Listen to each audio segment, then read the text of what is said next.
Parashat Behar. Si ton frère vient à déchoir, si tu vois chanceler sa fortune, soutiens-le, fût-il étranger et nouveau venu, et qu'il vive avec toi. N'accepte de sa part ni intérêt ni profit, mais crains ton Dieu et que ton frère vive avec toi. Je suis l'Éternel votre Dieu qui vous ai fait sortir du pays d'Égypte pour vous donner celui de Canaan, pour devenir votre Dieu. Si ton frère près de toi, réduit à la misère, se rend à toi, ne lui impose point le travail d'un esclave. Lévitique chapitre 25. Le Rav Dessler d'Omirtav Meliyahu reprend un extrait du Midrash Rabbah sur le verset « Si ton frère vient à déchoir » et le commente ainsi. Il y a 4 manières, dit-il, de pratiquer un bienfait. Chacune de ces actions est intéressante à plus d'un titre. Premièrement, il est courant que les gens considèrent l'importance d'un acte de générosité à l'aune du don reçu et du plaisir que cela procure à celui qui en est l'auteur. L'action du Saint béni soit-il est autre. Il comble de bienfaits celui qui n'en tire aucun profit de l'acte bienfaisant. L'exemple type étant celui du patriarche Abraham, lequel avait ouvert ses portes aux anges qui n'avaient pas besoin de lui. Or, comme l'action généreuse était gratuite, Dieu donnera gratuitement la manne, la caille, les nuées de gloire à ses descendants directs. Dieu qui sonde les cœurs tient compte de la pureté des sentiments du donneur et de son dévouement dans l'acte du chesed.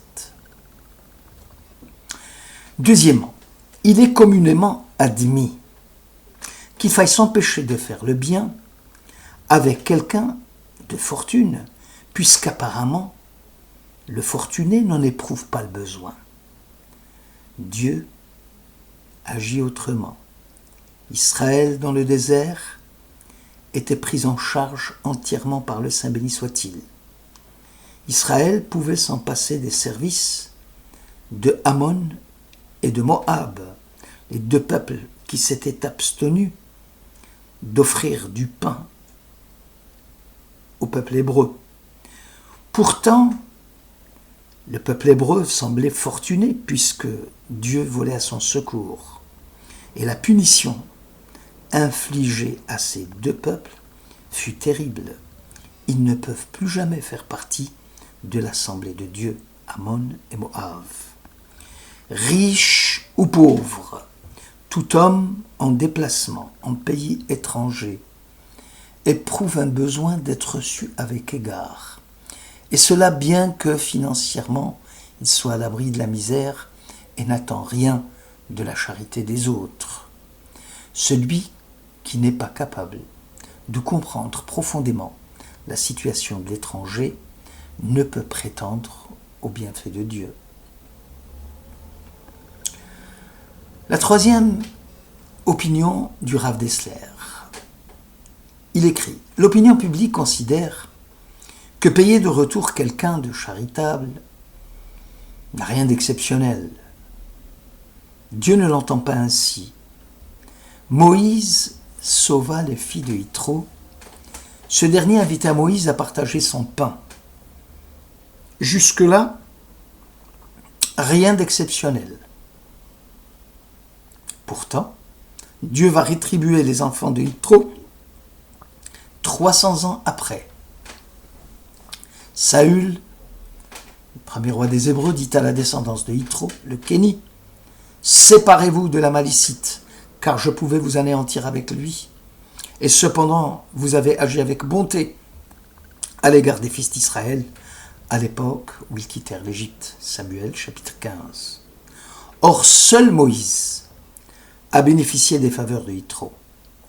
Dieu, dans sa magnanimité, considère que tout le peuple d'Israël a bénéficié de l'acte bienfaisant de Yitro. Faire le bien avec un des grands hommes d'Israël revêt une très grande importance aux yeux de Dieu. Le sentiment de gratitude que l'on éprouve à l'égard de notre bienfaiteur relève de l'affection et de l'estime que l'on ressent pour celui dont on est l'obligé. Enfin, quatrièmement, nous pensons à tort que donner peu de choses à un nécessiteux doit amener inéluctablement une rétribution moindre que celui qui donne davantage. La voie divine est là aussi différente du chemin des hommes. Boaz, époque de Ruth, ne donnera que quelques épis d'orge et de glanures à Ruth. Pourtant, elle en mangea et en fut rassasiée, car la bénédiction avait trouvé place auprès d'elle. Il y a des gens qui donnent peu et d'autres qui reçoivent peu. Pourtant, l'action bilatérale, faite avec une grande pureté de sentiments, de la part du donneur et de la part du receveur, entraînera à sa suite un flux de bénédiction. Le Lusato, dans Mesilat Yesharim, parlant de la spécificité de la vertu, du zèle, souligne que le domaine où cette vertu doit s'exercer est extrêmement vaste. Rien ne saurait mieux fortifier notre élan que la considération de tous les bienfaits dont le Saint béni soit-il comble l'homme en tout temps, à toute heure. Plus un homme approfondira ses réflexions concernant les bienfaits de Dieu, plus il se convaincra de l'étendue de sa dette envers Dieu. Le riche et l'homme saint doivent à Dieu richesse et santé. Le pauvre, lui, doit de ne pas mourir de faim.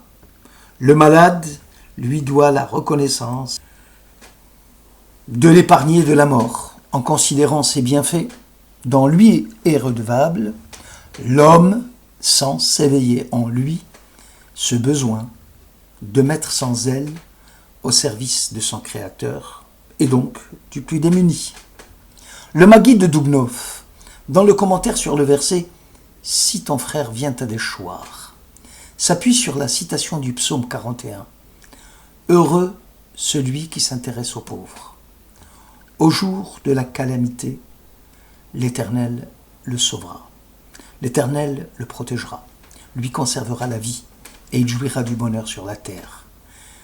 Tu ne livreras pas à la fureur, Dieu ne le livrera pas à la fureur de ses ennemis. » Le célèbre moraliste souligne la corrélation qui existe entre la déchéance du frère et les lois de la Shemitah, lorsque la terre est laissée en repos la 7e année. Les lois de la Shemitah ont pour finalité d'enraciner la vertu dans la confiance absolue en Dieu dans le cœur des hommes, en attendant patiemment l'ordre de Dieu. « J'ordonnerai à ma bénédiction, dit l'Éternel, de vous donner de quoi vous nourrir pendant 3 ans, si, en se fiant à sa providence. » Il n'en va pas de même avec une situation précaire du frère déchu. On aurait pu appliquer le principe strict du bitachon de la confiance absolue dans l'action du Très-Haut et de ne rien entreprendre pour soulager la misère humaine en mettant sa confiance dans le secours divin. Mais la Torah est venue mettre en garde l'homme contre de tels agissements.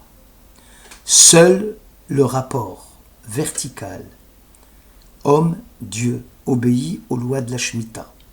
Seul le rapport horizontal homme-homme obéit au principe de solidarité collective. Heureux celui qui s'intéresse aux pauvres.